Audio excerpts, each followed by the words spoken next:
Tahukah kalian, Islam pernah mengalami masa kejayaannya, yakni pada masa dinasti Abbasiyah. Dinasti Abbasiyah diberi julukan The Golden Age of Islam. Pemerintahan dinasti Abbasiyah dinisbatkan kepada Al-Abbas, paman Rasulullah SAW. Sementara khalifah pertama dari pemerintahan ini adalah Abdullah As-Saffah bin Muhammad bin Ali bin Abdullah bin Abbas bin Abdul Muthalib. Dinasti Abbasiyah didirikan pada tahun 132 Hijriah atau 750 Masehi oleh Abul Abbas As-Saffah dan sekaligus sebagai khalifah pertama. Kekuasaan dinasti Abbasiyah berlangsung dalam rentang waktu yang panjang, yaitu selama 5 abad dari tahun 132 sampai 656 Hijriah. Berdirinya pemerintahan ini dianggap sebagai kemenangan pemikiran yang pernah dikumandangkan oleh Bani Hashim. Setelah meninggalnya Rasulullah, dengan mengatakan bahwa yang berhak untuk berkuasa adalah keturunan Rasulullah dan anak-anaknya. Sebelum berdirinya dinasti Abbasiyah, terdapat 3 poros utama yang merupakan pusat kegiatan, antara satu dengan yang lain memiliki kedudukan tersendiri. Abbas bin Abdul Muthalib, dari nama Al-Abbas, paman Rasulullah SAW inilah, disandarkan pada 3 tempat pusat kegiatan, yaitu Humaimah, Kufah, dan Khurasan. Humaimah merupakan tempat yang tentram. Bermukim di kota itu keluarga Bani Hashim, baik dari kalangan pendukung Ali maupun pendukung keluarga Abbas. Kufah merupakan wilayah yang penduduknya penganut aliran Syiah, pendukung Ali bin Abi Thalib, yang selalu bergolak dan ditindas oleh Bani Umayyah. Sedangkan Khurasan memiliki warga yang pemberani, kuat fisik, teguh pendirian, tidak mudah terpengaruh nafsu, dan tidak mudah bingung terhadap kepercayaan yang menyimpang. Di sanalah diharapkan dakwah kaum Abbasiyah dapat dukungan. Di kota Humaimah bermukim keluarga Abbasiyah. Salah seorang pimpinannya bernama Al-Imam Muhammad bin Ali, yang merupakan peletak dasar-dasar bagi berdirinya dinasti Abbasiyah. Ia menyiapkan strategi perjuangan menegakkan kekuasaan atas nama keluarga Rasulullah SAW. Para penerang dakwah Abbasiyah berjumlah 150 orang, di bawah para pimpinannya yang berjumlah 12 orang, dan puncak pimpinannya adalah Muhammad bin Ali. Lalu, apa yang melatar belakangi terbentuknya dinasti Abbasiyah? Propaganda Abbasiyah dilaksanakan dengan strategi yang cukup matang sebagai gerakan rahasia. Akan tetapi, Imam Ibrahim, pemimpin Abbasiyah yang berkeinginan mendirikan kekuasaan Abbasiyah, gerakannya diketahui oleh Khalifah Umayyah terakhir, Marwan bin Muhammad. Ibrahim akhirnya tertangkap oleh pasukan dinasti Umayyah dan dipenjarakan di Haran sebelum akhirnya dieksekusi. Ia mewasiatkan kepada adiknya Abul Abbas untuk menggantikan kedudukannya ketika tahu bahwa ia akan terbunuh, dan memerintahkan untuk pindah ke Kufah. Sedangkan pemimpin propaganda dibebankan kepada Abu Salamah. Segeralah Abul Abbas pindah dari Humaimah ke Kufah, diiringi oleh para pembesar Abbasiyah yang lain seperti Abu Ja'far, Isa bin Musa, dan Abdullah bin Ali. Penguasa Umayyah di Kufah, Yazid bin Umar bin Hubairah, ditaklukkan oleh Abbasiyah dan diusir ke Wasif. Abu Salamah selanjutnya berkemah di Kufah yang telah ditaklukkan pada tahun 132 Hijriah. Abdullah bin Ali, salah seorang paman Abul Abbas, diperintahkan untuk mengejar Khalifah Umayyah terakhir, Marwan bin Muhammad, beserta pasukannya yang melarikan diri, di mana akhirnya dapat dipukul di dataran rendah Sungai Zab. Pengejaran dilanjutkan ke Mosul, Haran, dan menyeberangi Sungai Eufrat sampai ke Damaskus. Khalifah itu melarikan diri hingga ke Fustat di Mesir dan akhirnya terbunuh di Busir, wilayah Al-Fayyum tahun 132 Hijriah atau 750 Masehi di bawah pimpinannya Salih bin Ali, seorang paman Al-Abbas yang lain. Dengan demikian, maka tumbuhlah kekuasaan dinasti Umayyah dan berdirilah dinasti Abbasiyah yang dipimpin oleh khalifah pertamanya, yaitu Abu Abbas As-Saffah dengan pusat kekuasaan awalnya di Kufah. Pemerintahan Abu Abbas As-Saffah. Bani Abbasiyah mewarisi imperium besar dari Bani Umayyah. Mereka memungkinkan dapat mencapai hasil lebih banyak karena landasannya telah dipersiapkan oleh Bani Umayyah yang besar. Dan Abbasiyah yang pertama memanfaatkannya. Penggantian Umayyah oleh Abbasiyah ini di dalam kepemimpinan masyarakat Islam lebih dari sekedar penggantian dinasti. Ia merupakan revolusi dalam sejarah Islam, suatu titik balik yang sama pentingnya dengan revolusi Prancis dan revolusi Rusia di dalam sejarah Barat. Seluruh anggota keluarga Abbas dan pimpinan umat Islam menyatakan setia kepada Abu Abbas As-Saffah sebagai khalifah mereka. As-Saffah kemudian pindah ke Ambar setelah barat Sungai Efrat dekat Baghdad. As-Saffah kemudian pindah ke Ambar sebelah barat Sungai Efrat dekat Baghdad. Ia menggunakan sebagian besar dari masa pemerintahannya untuk mendata.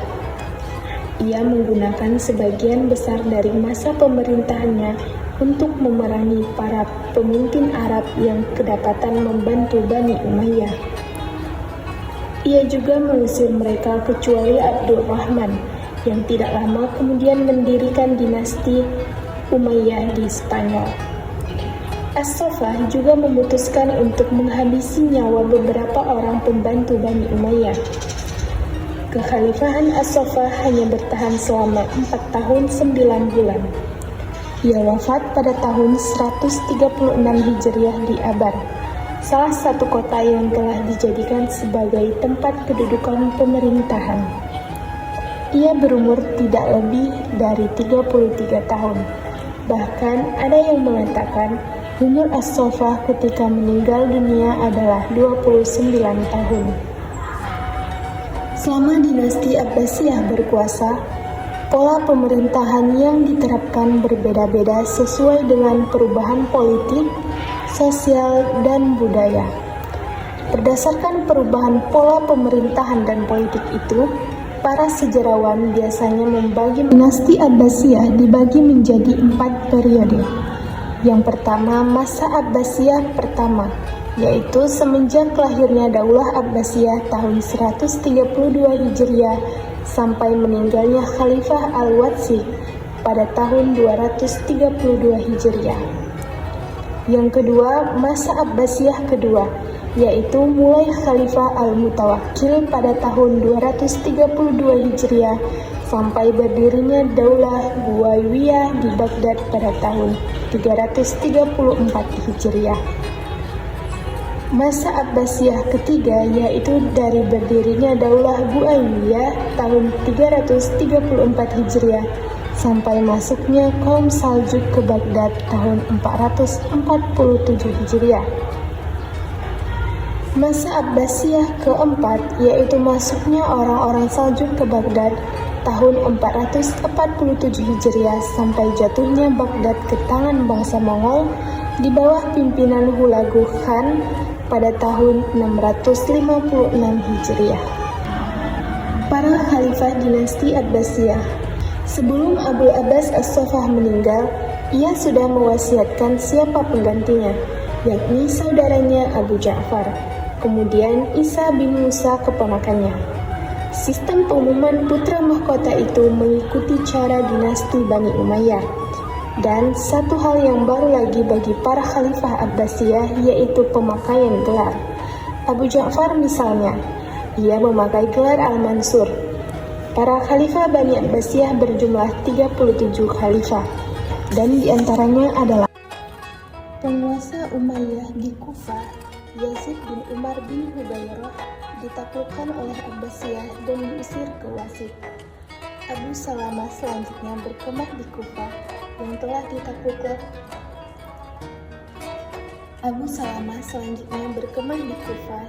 ditaklukkan pada tahun 132 Hijriah. Abdullah bin Ali, salah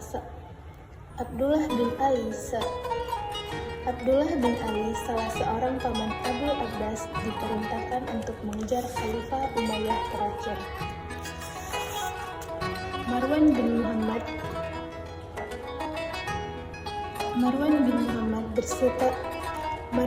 Muhammad beserta pasukannya yang melarikan diri, di mana akhirnya dapat dipukul di dataran rendah Sungai Zab. Pengejaran dilanjutkan ke Mosul, Haran, dan menyeberangi Sungai Eufrat sampai ke Damaskus. Khalifah itu melarikan diri hingga ke Fustat di Mesir, dan akhirnya terbunuh di Busir, wilayah Al-Fayyum tahun 132 Hijriah atau 750 Masehi, di bawah pimpinannya Salim bin Ali.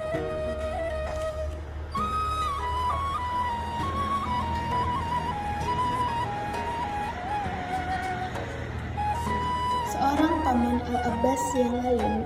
Dengan demikian,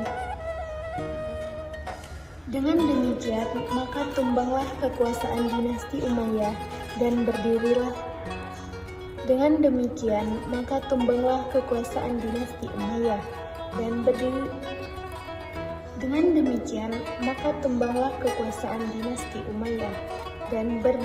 dinasti Abbasiyah yang dipimpin oleh khalifah pertamanya, yaitu Abu Abbas As-Saffah, dengan pusat kekuasaan awalnya di Kufah. Para khalifah dinasti Abbasiyah. Sebelum Abu Abbas As-Saffah meninggal, ia sudah mewasiatkan siapa penggantinya, yakni saudaranya Abu Ja'far, kemudian Isa bin Musa keponakannya.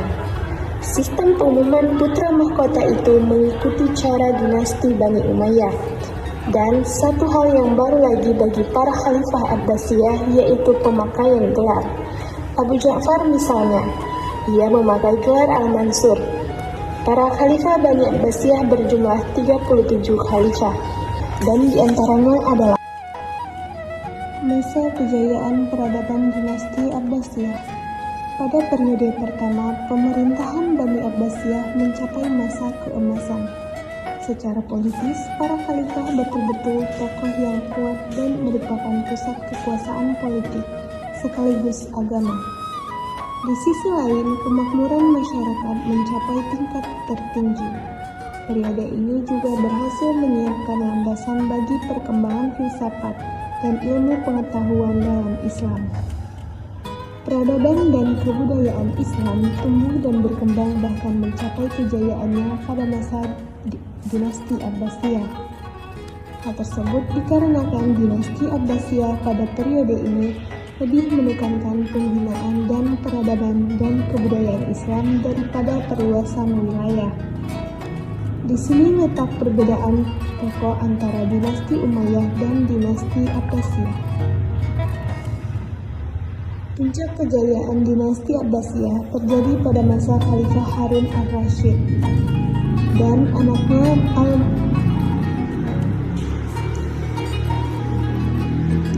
Puncak kejayaan dinasti Abbasiyah terjadi pada masa Khalifah Harun al-Rasyid pada tahun 786 sampai 809 Masehi.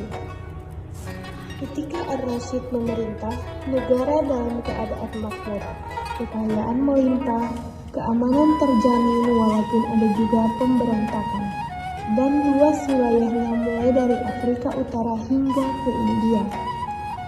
Pada masanya hidup pula para filsuf, pujangga, ahli baca Al-Quran, dan para ulama di bidang agama.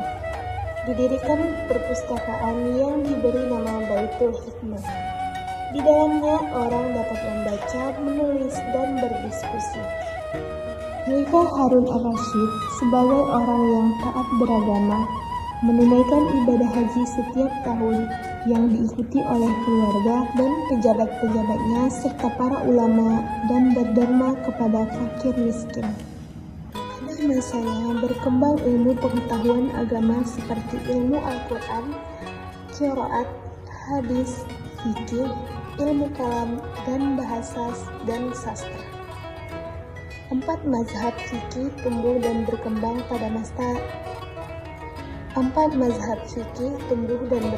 pada masa dinasti Abbasiyah. Imam Abu Hanifah meninggalnya di Baghdad pada tahun 150 Hijriah adalah pendiri mazhab Hanafi. Imam Malik bin Anas banyak menulis hadis dan pendiri mazhab Maliki. Wafat di Madinah pada tahun 179 Hijriah. Muhammad bin Idris As-Syafi'i wafat di Mesir tahun 204 Hijriah, adalah pendiri mazhab Syafi'i. Ahmad bin Hanbal, pendiri mazhab Hanbali, wafat pada tahun 241 Hijriah. Di samping itu, berkembang pula ilmu filsafat, logika, metafisika, matematika, ilmu alam, geografi, aljabar, aritmatika, mekanika, astronomi, musik, kedokteran, dan kimia. Ilmu-ilmu umum masuk ke dalam Islam melalui terjemahan dari bahasa Yunani dan Persia ke dalam bahasa Arab. Di samping bahasa India, pada masa pemerintahan Al-Ma'mun, pengaruh Yunani sangat kuat. Di antara para penerjemah yang masyhur saat itu adalah Hunain bin Ishaq, seorang Kristen Nestorian yang banyak menerjemahkan buku-buku berbahasa Yunani ke bahasa Arab. Ia menerjemahkan kitab Republik dari Plato dan kitab kategori metafisika Magna Moralia dari Aristoteles. Al-Khawarizmi wafat pada 850 Masehi, menyusun ringkasan astronomi berdasarkan ilmu Yunani dan India. Khalifah Harun ar-Rasyid merupakan penguasa yang paling kuat di dunia pada saat itu. Tidak ada yang menyamainya dalam hal keluasan wilayah yang diperintahnya, dan kekuatan pemerintahannya serta ketinggian kebudayaan dan peradaban yang berkembang di negaranya. Khalifah Harun ar-Rasyid berada pada tingkat yang lebih tinggi peradabannya dan lebih besar kekuasaannya jika dibandingkan dengan Karel Agung di Eropa yang menjalin persahabatan dengannya karena motif saling memanfaatkan. Harun bersahabat dengan Karel untuk menghadap dinasti Umayyah di Andalusia, sementara Karel berkepentingan dengan khalifah yang tersohor itu untuk menghadapi Bizantium. Baghdad sebagai ibu kota Abbasiyah tidak ada dibandingkannya ketika itu, walau dengan Konstantinopel sebagai ibu kota Bizantium sekalipun. Baghdad sebagai pusat peradaban Islam. Pada mulanya, ibu kota negara adalah Hashimiyah dekat Kufah. Namun untuk lebih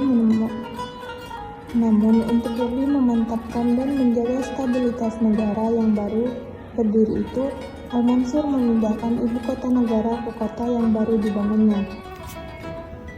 Khalifah Harun ar-Rasyid merupakan penguasa yang paling kuat di dunia pada saat itu. Tidak ada yang menyamainya dalam hal keluasan wilayah yang diperintahnya, dan kekuatan pemerintahannya serta ketinggian kebudayaan dan peradaban yang berkembang di negaranya. Khalifah Harun ar-Rasyid berada pada tingkat yang lebih tinggi peradabannya dan lebih besar kekuasaannya jika dibandingkan dengan Karel Agung di Eropa yang menjalin persahabatan dengannya karena motif saling memanfaatkan. Harun bersahabat dengan Karel untuk menghadap dinasti Umayyah di Andalusia, sementara Karel berkepentingan dengan khalifah yang tersohor itu untuk menghadapi Bizantium. Baghdad sebagai ibu kota Abbasiyah tidak ada dibandingkannya ketika itu, walau dengan Konstantinopel sebagai ibu kota Bizantium sekalipun. Baghdad sebagai pusat peradaban Islam. Pada mulanya, ibu kota negara adalah Al-Hashimiyah dekat Kufah. Namun, untuk lebih memantapkan dan menjaga stabilitas negara yang baru berdiri itu, Al-Mansur memindahkan ibu kota negara ke kota yang baru dibangunnya, Baghdad dekat bekas ibu kota Persia, pada tahun 762 Masehi. Baghdad terletak di pinggir kota Tigris. Al-Mansur sangat cermat dan teliti dalam memilih lokasi yang akan dijadikan ibu kota. Ia menugaskan beberapa orang ahli untuk meneliti dan mempelajari lokasi. Bahkan ada beberapa orang di antara mereka yang diperintahkan tinggal beberapa hari di tempat itu, pada setiap musim yang berbeda. Kemudian, para ahli tersebut melaporkan kepadanya tentang keadaan udara, tanah, dan lingkungan setelah melakukan penelitian secara saksama. Daerah ini ditetapkan sebagai ibu kota. Sejak awal berdirinya, kota ini sudah menjadi pusat peradaban dan kebangkitan ilmu pengetahuan dalam Islam. Itulah sebabnya Philip Hitti menyebutnya sebagai kota intelektual. Menurutnya, Baghdad merupakan profesor masyarakat Islam.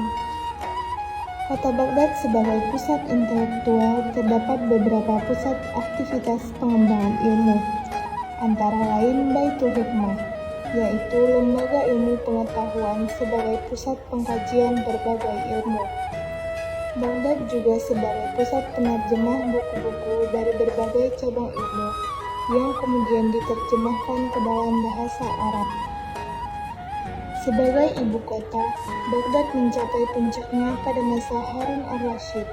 Walaupun kota tersebut belum 50 tahun dibangun, kemegahan dan kemakmuran tercermin dalam istana khalifah yang luasnya sepertiga dari kota Baghdad.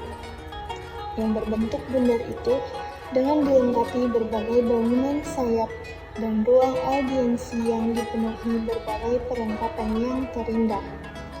Kemewahan istana itu muncul terutama dalam upacara-upacara penobatan khalifah, perkawinan, keberangkatan berhaji, dan jamuan untuk para duta asing. Dengan demikian, dinasti Abbasiyah dengan pusatnya di Baghdad sangat maju sebagai pusat kota peradaban dan pusat ilmu pengetahuan. Dalam bidang politik, disintegrasi sebenarnya sudah mulai terjadi pada akhir zaman Umayyah. Sebagaimana diketahui, wilayah kekuasaan Bani Umayyah mulai dari awal berdirinya sampai keruntuhannya sejajar dengan batas-batas wilayah kekuasaan Islam. Hal ini berbeda dengan masa dinasti Abbasiyah. Kekuasaan dinasti ini tidak pernah diakui oleh Islam di wilayah Spanyol dan Afrika Utara kecuali Mesir. Bahkan, dalam kenyataannya, banyak wilayah tidak dikuasai khalifah. Secara real, daerah-daerah itu berada di bawah kekuasaan gubernur-gubernur provinsi bersangkutan. Hubungannya dengan khalifah ditandai dengan pembayaran upeti. Ada kemungkinan bahwa para khalifah Bani Abbasiyah sudah cukup puas dengan pengakuan nominal dari provinsi-provinsi tertentu dengan pembayaran upeti. Alasannya pertama, mungkin para khalifah tidak cukup untuk membuat mereka tunduk kepadanya. Kedua, penguasa Bani Abbas lebih menitikberatkan pembinaan peradaban dan kebudayaan daripada politik dan ekspansi. Akibat dari kebijakan yang lebih menekankan pembinaan peradaban dan kebudayaan Islam daripada persoalan politik itu, beberapa provinsi tertentu di pinggiran mulai lepas dari genggaman penguasa Bani Abbasiyah. Adapun dinasti yang lahir dan melepaskan diri dari kekuasaan Baghdad pada masa Khalifah Abbasiyah diantaranya adalah dari latar belakang dinasti tersebut. Tampak jelas adanya persaingan antar bangsa terutama antara Arab, Persia, dan Turki. Di samping latar belakang kebangsaan dinasti-dinasti itu juga dilatar belakangi paham keagamaan. Ada yang berlatar belakang Syiah dan ada pula yang Sunni. Fanatisme kebangsaan ini tampaknya dibiarkan berkembang oleh penguasa. Sementara itu, para khalifah menjalankan sistem perbudakan baru. Budak-budak bangsa Persia atau Turki dijadikan pegawai dan tentara.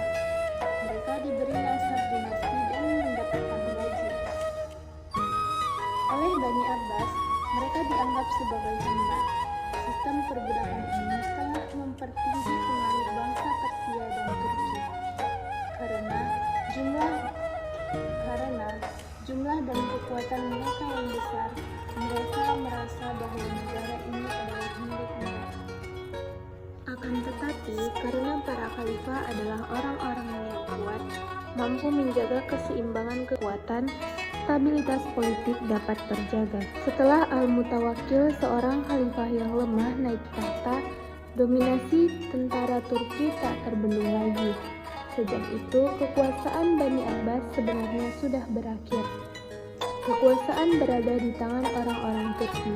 Posisi ini kemudian direbut oleh Bani Buwai, bangsa Persia, pada periode ketiga dan selanjutnya beralih kepada dinasti Seljuk pada periode keempat sebagaimana diuraikan terdahulu. Kemerosotan ekonomi. Khilafah Abbasiyah juga mengalami kemunduran di bidang ekonomi bersamaan dengan kemunduran di bidang politik. Pada periode pertama, pemerintahan Bani Abbas merupakan pemerintahan yang kaya. Dana yang masuk lebih besar dari yang keluar, sehingga Bait al-Mal penuh dengan harta. Pertambahan dana yang besar diperoleh antara lain dari al-kharaj, semacam pajak hasil bumi. Setelah khilafah memasuki periode kemunduran, pendapatan negara menurun, sementara pengeluaran meningkat lebih besar. Menurunnya pendapatan negara itu disebabkan oleh makin menyempitnya wilayah kekuasaan, banyaknya terjadi kerusuhan yang mengganggu perekonomian rakyat, diperingannya pajak, dan banyaknya dinasti-dinasti kecil yang memerdekakan diri dan tidak lagi membayar upeti. Sedangkan pengeluaran membengkak antara lain disebabkan oleh kehidupan para khalifah dan pejabat semakin mewah. Jenis pengeluaran makin beragam dan para pejabat melakukan korupsi. Kondisi politik yang tidak stabil menyebabkan perekonomian negara morat-marit. Sebaliknya, kondisi ekonomi yang buruk memperlemah kekuatan politik dinasti Abbasiyah. Kedua faktor ini saling berkaitan dan tidak terpisahkan. Konflik keagamaan. Fanatisme keagamaan berkaitan erat dengan persoalan kebangsaan, karena cita-cita orang Persia tidak sepenuhnya tercapai. Kekecewaan mendorong sebagian mereka mempropagandakan ajaran Maniusme, Zoroastrianisme, dan Mazdanisme. Munculnya gerakan yang dikenal dengan gerakan Zindik ini menggoda rasa keimanan para khalifah. Al-Mansur berusaha keras memberantasnya. Al-Mahdi bahkan merasa perlu mendirikan jawatan khusus untuk mengawasi kegiatan orang-orang Zindik dan melakukan mihnah dengan tujuan memberantas bidah. Akan tetapi, semua itu tidak menghentikan kegiatan mereka. Konflik antara kaum dalam bidang golongan integrasi sebenarnya sudah mulai terjadi pada akhir zaman Umayyah. Sebagaimana diketahui, wilayah kekuasaan Bani Umayyah mulai dari awal berdirinya sampai keruntuhannya sejajar dengan batas Rum dan kekuasaan Islam. Hal ini berbeda dengan masa dinasti Abbasiyah. Kekuasaan dinasti ini tidak pernah diakui oleh Islam di wilayah Spanyol dan Afrika Utara kecuali Mesir. Bahkan, dalam kenyataannya, banyak wilayah tidak dikuasai khalifah. Secara real, daerah-daerah itu berada di bawah kekuasaan gubernur-gubernur provinsi bersangkutan. Hubungannya dengan khalifah ditandai dengan pembayaran upeti.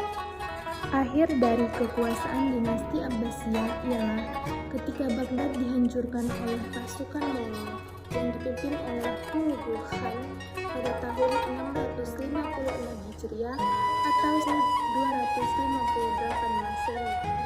Hulagu Khan adalah seorang saudara Kubilai Khan yang berkuasa di Cina hingga ke Asia Tenggara, dan saudara Mengke Khan yang menugaskannya untuk mengembalikan wilayah-wilayah sebelah barat dari Cina ke pangkuannya. Baghdad dibumi hanguskan dan diratakan dengan tanah. Khalifah Bani Abbasiyah yang terakhir dengan keluarganya Al-Mu'tasim Billah dibunuh. Buku-buku yang terkumpul di Baitul Hikmah dibakar dan dibuang ke Sungai Tigris, sehingga perubahan warna air sungai tersebut yang jernih bersih menjadi hitam kelam karena lunturan tinta yang ada pada buku-buku itu.